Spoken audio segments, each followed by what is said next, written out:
ठीक है, ये आप लोग का नया यूनिट है। ठीक है, सब्जेक्ट का नाम पता है आप लोग को, लिख लो। सब्जेक्ट है मटेरियल साइंस,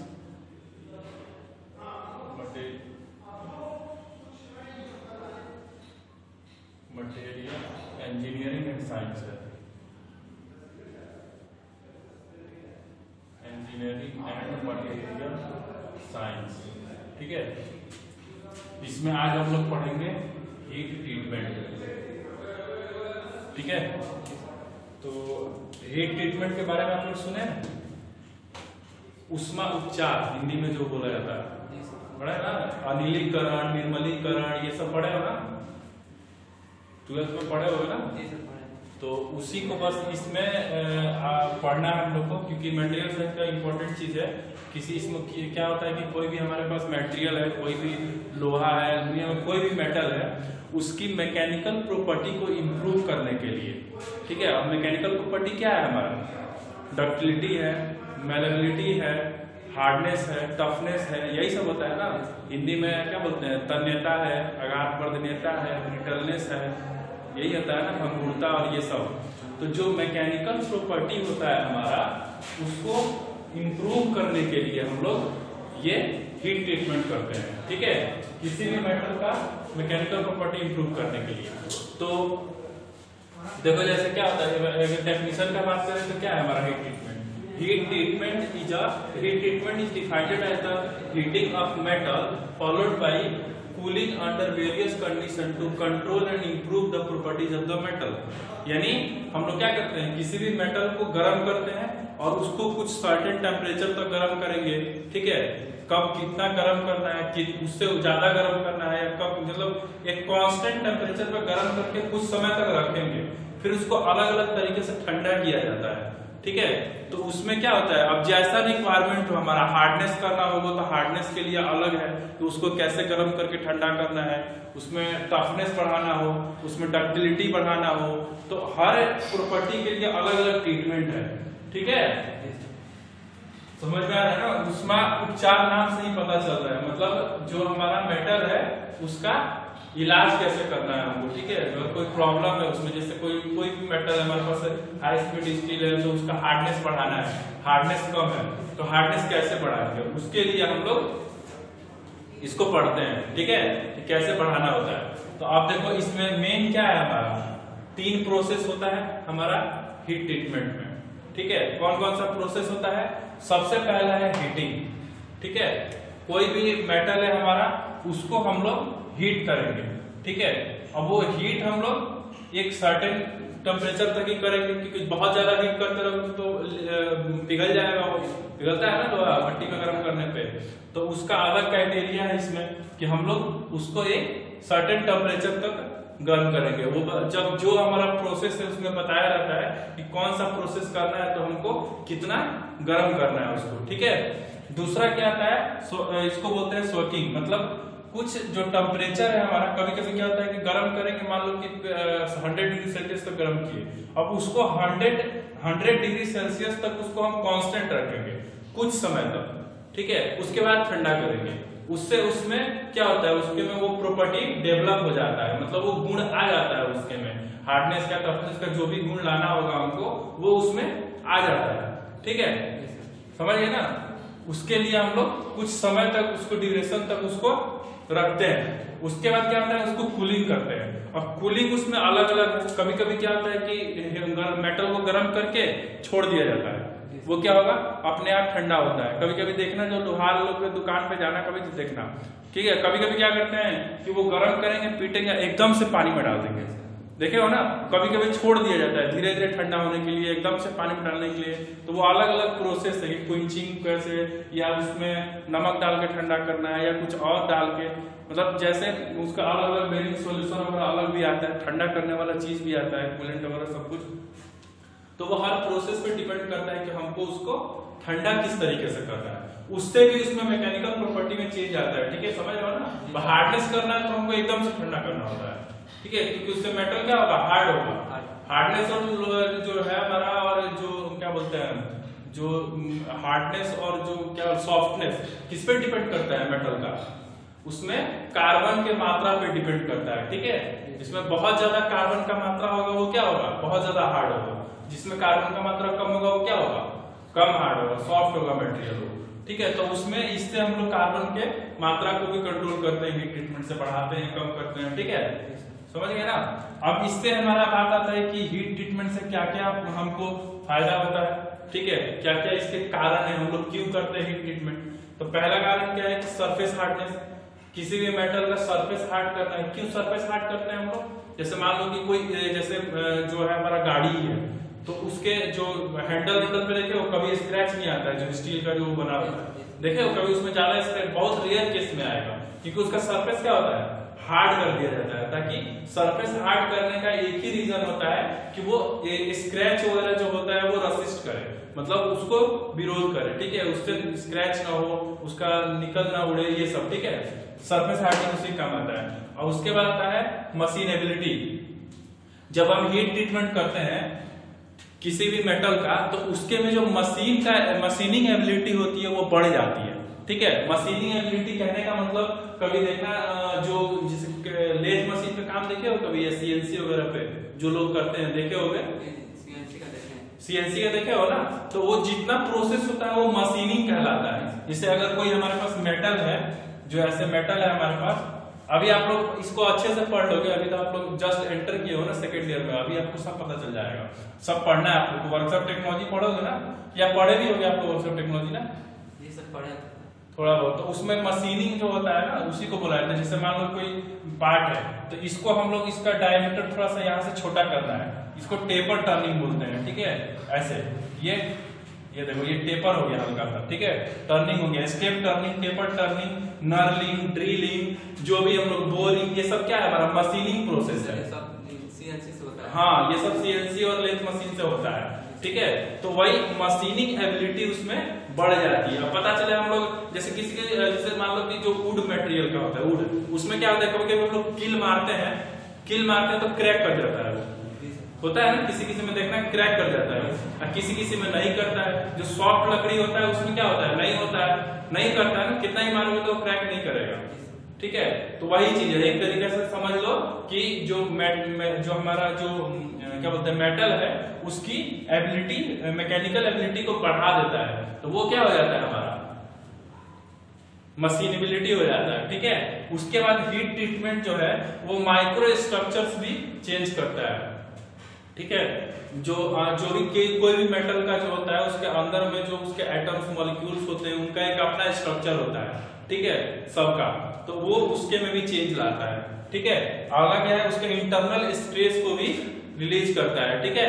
और क्या है, इंप्रूव मैकेनिकल प्रॉपर्टी, जैसे अगर हार्डनेस बढ़ाता है, टफनेस बढ़ाता है, मेलेबिलिटी बढ़ाता है, डक्टिलिटी बढ़ाता है, ये सब गुण भी उसमें हम लोग हीट ट्रीटमेंट के द्वारा डेवलप कर सकते हैं किसी मटेरियल में, ठीक है। जिसमें होने लायक हो, सब में नहीं कर पाएंगे, मतलब उसमें अगर हम लोग हीट ट्रीटमेंट करके मान लो कि उसके तन्यता को बढ़ा सकते हैं, प्रॉपर्टी को, उसके डक्टिलिटी को, तो वो चीज, हार्डनेस को, वो चीज मतलब जितना हो सकता है हम लोग हीट ट्रीटमेंट से करते हैं, ठीक है। उसके बाद हमारा एक चीज और होता है, ये कोरिजन रेसिस्टिंग। कोरिजन तो समझते हो ना, जिसको हम लोग कोरिजन नहीं समझते हो, संक्षारण, हिंदी में संक्षारण बोलते हैं। जैसे जंग लगना, जंग समझ गए, जैसे लोहा वगैरह में जंग लग जाता है, तो वही चीज है ये, ठीक है। ये कोरिजन को भी इंप्रूव कर देता है, कोरिजन रेसिस्टिंग बनाता है हीट ट्रीटमेंट हमारा, ठीक है। तो ये क्लियर हो गया।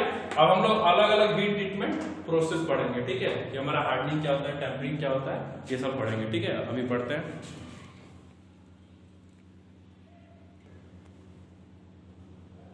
ठीक है। तो अब हम लोग अलग अलग प्रोसेस पढ़ते हैं, ठीक है। तो 4 मेन प्रोसेस होते हैं, और भी होते हैं, मैं आप लोग को बताऊंगा। अभी फिलहाल 4 जनरल क्या होता है, हार्डनिंग, टेम्परिंग, नॉर्मलाइजिंग और एनिलिंग, ठीक है। 4 होता है, ठीक है। हिंदी हमको नहीं पता, लेकिन आप लोग देख लेना, हिंदी लिख दूंगा नोट्स में मैं, ठीक है।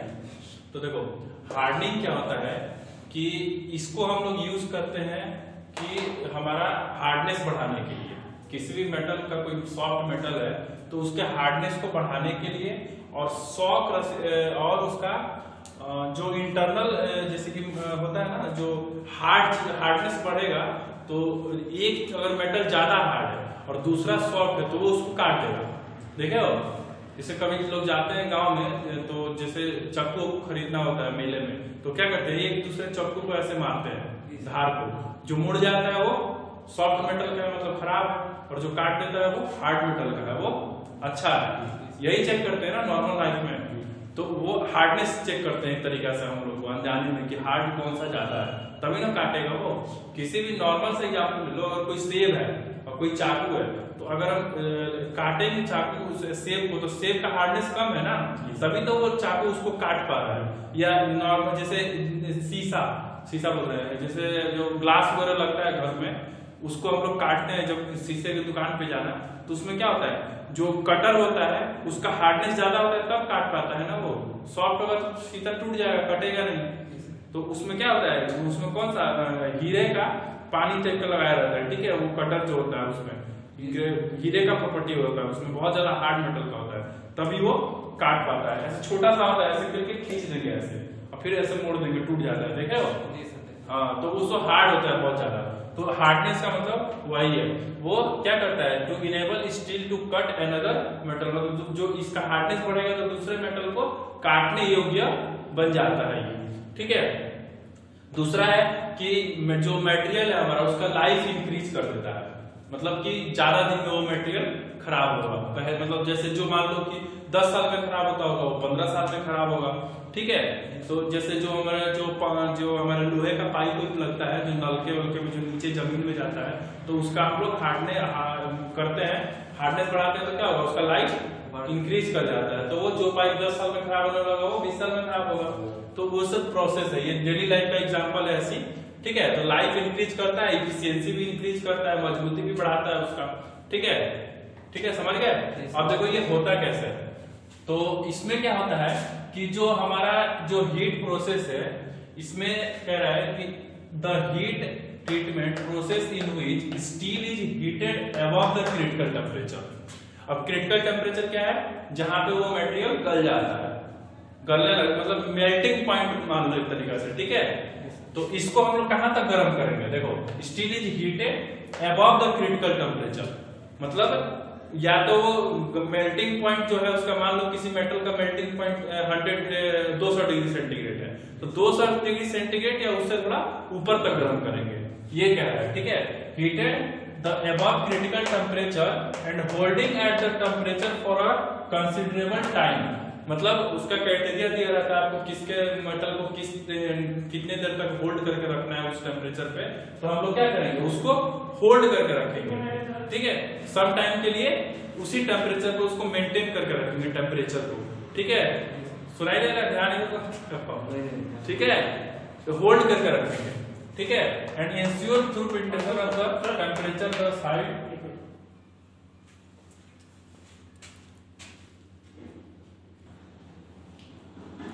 ठीक है। और उसके बाद ठंडा कैसे करेंगे इसको, temperature inside the component and the cooling at room temperature by quenching in water, मतलब जो हमारा नॉर्मल टेम्परेचर है रूम का, इसमें हम लोग क्वेंचिंग प्रोसेस करेंगे, डायरेक्ट उसको पानी में डाल देंगे, ठीक है। तो वो वहां उस समय क्या होगा, हमारा जो मेटल है वो हार्ड हो जाएगा, उसका हार्डनेस बढ़ जाएगा, ठीक है। वैसी बात करते हैं टेम्परिंग का, तो हार्डनेस के बाद टेम्परिंग आता है, पहले हार्डनेस करते हैं, उसके बाद डायरेक्ट टेम्परिंग नहीं कर सकते हम लोग किसी मटेरियल का, ठीक है। तो पहले हार्डनिंग करेंगे, उसके बाद टेम्परिंग कैसे होता है, देखो कह रहे हैं tempering is defined as the reheat process, जैसे मैंने बोला रीहीट प्रोसेस, इसको रीहीट मतलब दोबारा गर्म करना है, reheat process carried out under sub critical temperature. इसको क्या है, इसका क्या था, एबव क्रिटिकल टेम्परेचर, यानी मेल्टिंग पॉइंट से ऊपर जा रहा था, लेकिन इसको क्या करेंगे, अब मेल्टिंग पॉइंट से नीचे तक ही गर्म करना है, अगर 200 डिग्री मेल्टिंग पॉइंट है तो उसके नीचे गर्म करेंगे, under the sub critical temperature and steel में B carried out in liquid bath such as the oil heated electrically by fixed furnace of steel and then allowed to cool at the room temperature in water। अब ये क्या कह रहा है कि इसको हम लोग फर्नेस में भी गर्म कर सकते हैं और इलेक्ट्रिकली भी गर्म कर सकते हैं, जैसे होता है ना, जैसे देखना हीटर वोटर जो होता है वो जो हमारा इलेक्ट्रिसिटी होती है उसी से ना गर्म होता है। तो बहुत बड़े बड़े कंपनी में क्या होता है कि बिजली के द्वारा भी मेटल को पिघलाया जाता है, मेल्ट किया जाता है, ठीक है, इस प्रोसेस करने के लिए। तो वही बोल रहा है, इसको हम इलेक्ट्रिकली भी कर सकते हैं और फर्नेस में भी कर सकते हैं, ठीक है। बस वही बोल रहा है, बस इसमें क्या था कि टेम्परेचर मेल्टिंग पॉइंट के ऊपर रखेंगे, इसमें उसके नीचे रखेंगे और फिर उसको वैसे रूम टेम्परेचर पे ठंडा करेंगे, ठीक है। तो इससे हमारा क्या क्या प्रॉपर्टी डेवलप होता है, इसमें क्या होता है कि हार्डनेस बढ़ जाता है उसका और ब्रिटलनेस उसका कम होता है। जो हार्डेड मटेरियल होता है, ब्रिटलनेस प्रॉपर्टी समझ रहे हो ना, पहले मैं बता चुका हूँ मैकेनिकल प्रॉपर्टी में, भंगुरता जिसको बोलते हैं। जैसे ब्रिटल प्रॉपर्टी जैसे ग्लास में ज्यादा होता है, ऐसे ठोक दोगे जोर से तो क्या होगा, टूट जाएगा, पूरा भंगुर बन जाएगा, चूड़ा बन जाएगा ना पूरा वो, तो उसको ब्रिटल प्रॉपर्टी बोलते हैं। तो क्या होगा, वो कम कर देता है, ये टेम्परिंग से वो कम हो जाता है हमारा। उसके बाद क्या है कि रिमूव इंटरनल स्ट्रेस जो लगता है उसमें अंदर, वो रिमूव कर देता है और इसको फटीग रेसिस्ट भी बनाता है। फटीग पे एक लेक्चर बनाया हूं मैं, आप लोग देख लेना कि फटीग और क्रीप क्या होता है, ठीक है।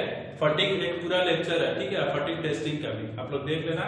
और ये अपना शॉक रेसिस्टिंग समझ ही रहे हो, जैसे कल इंपैक्ट टेस्ट मैंने बताया था, वो उससे शॉक रेसिस्टिंग भी बनता है ये, ठीक है। टेम्परिंग हो गया, अब ये हार्डनिंग टेम्परिंग हो गया। अब देखो नॉर्मलाइजिंग क्या होता है। नॉर्मलाइजिंग में क्या करते हैं कि इसमें जो प्रोसेस होता है, the process in which iron base alloy are heated 40 to 50 degree above the critical temperature and to the sum and fully extrude the structure and then cool in air and room temperature। इसमें क्या होता है कि जो हमारा melting point है उससे और 40-50 डिग्री ऊपर तक गर्म करते हैं, समझ रहे हो ना। जैसे कोई मेटल का मेल्टिंग पॉइंट है, उससे और ज्यादा 40 से 50 डिग्री ज्यादा टेम्परेचर पे गर्म करते हैं और फिर उसको हम लोग वहीं पे हेड मतलब रोक के रखते हैं, ठीक है, जब तक कि हमको श्योर ना हो जाए कि अब इसके में चेंज आ सकता है, ठीक है। और उसके बाद उसको हम लोग धीरे धीरे ठंडा करते हैं, तो वो हमारा हो जाएगा नॉर्मलाइजिंग, ठीक है। इसमें क्या था, उससे थोड़ा ज्यादा, इसमें उससे कम और इसमें उससे 40 से 50 डिग्री ज्यादा।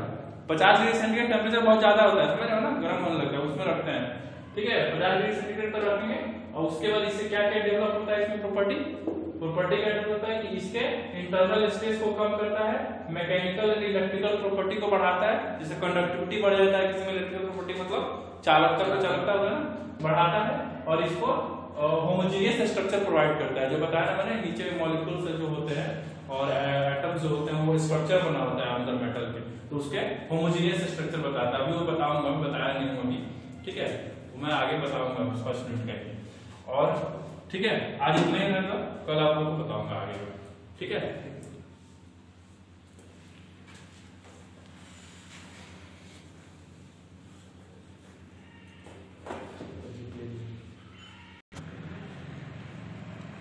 ठीक है, तो देख लो एनीलिंग में क्या होता है। फिर एनीलिंग क्या है कि the softening process in which iron base alloy are heated above the transformation range head for sufficient time and then cool slowly below the transformation range। इसमें क्या होता है कि आयरन बेस alloy का जो होता है, जितना आयरन बेस alloy मतलब जिसमें आयरन की मात्रा ज्यादा होती है, ठीक है।